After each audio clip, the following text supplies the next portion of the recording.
Hello and shalom दोस्तों, मैं संजय राजपूत और आप सुन रहे हैं आत्मिक भोजन यूट्यूब चैनल।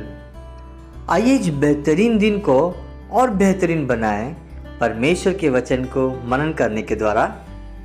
हम पढ़ रहे हैं हमारे प्रतिदिन की रूटीन किताब और आज का विषय है परिवार का हिस्सा। 2 इफिसियों 19वां वचन कहता है, और उसकी सामर्थ हमारी और जो विश्वास करते हैं कितनी महान है, उसकी शक्ति के प्रभाव के उस कार्य के अनुसार।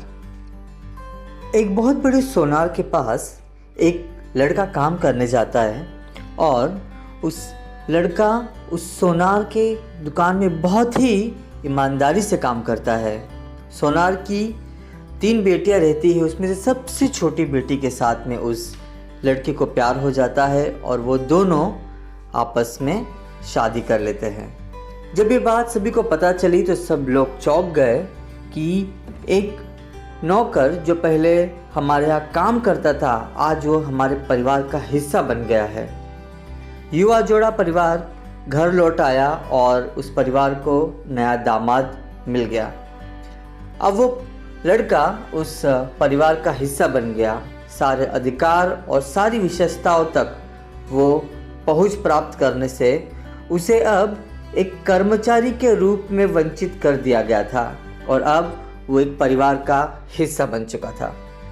बाइबल कहती है इफिसियों 2:19 में कि पहले हमें भी विदेशी और अजनबी के रूप में माना जाता था और उन लोगों को दिए गए अधिकारों से बाहर रखा गया था जो परमेश्वर के परिवार का हिस्सा है।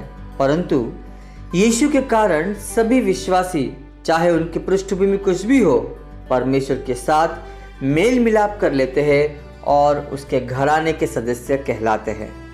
परमेश्वर के परिवार का सदस्य होना एक अविश्वसनीय अधिकार और विशेषता अधिकार लाता है। हम स्वतंत्रता और विश्वास के साथ परमेश्वर के पास जा सकते हैं और परमेश्वर तब असीमित निर्बाध्य पहुंच का आनंद ले सकते हैं। हम एक बड़े परिवार का हिस्सा बन जाते हैं, विश्वास का एक समुदाय जो हमें समर्थन और प्रोत्साहित करता है। परमेश्वर के परिवार के सदस्यों को परमेश्वर के भव्य प्रेम की विशालता को समझने में एक दूसरे की मदद करने का विशेष अधिकार प्राप्त होता है। डर या संदेह हमें आसानी से एक बाहरी व्यक्ति की तरह महसूस करा सकता है जो हमें परमेश्वर के परिवार का हिस्सा होने के लाभों तक पूरी तरह से पहुंचने से रोकता है। लेकिन परमेश्वर के प्रेम के स्वतंत्र और उदार उपहार की वास्तविकता को एक बार फिर से सुने और गले लगाए और उसके होने के आश्चर्य का आनंद ले। आइए हम विचार करें कि परमेश्वर के घराने से संबंधित होने के कुछ अन्य लाभ क्या है। आज आप विश्वास के स्थान परमेश्वर के पास कैसे जा सकते हैं, यह जानते हुए कि आप उसके बच्चों में से एक हैं। हम प्रार्थना करते हैं। स्वर्गीय पिता, अपने परिवार में मेरा स्वागत करने और मुझे परमेश्वर की संतान होने के साथ आने वाले सभी अधिकार और विशेषाधिकार देने के लिए बहुत बहुत धन्यवाद। ये प्रार्थना हम यीशु मसीह के नाम से करते हैं, आमीन।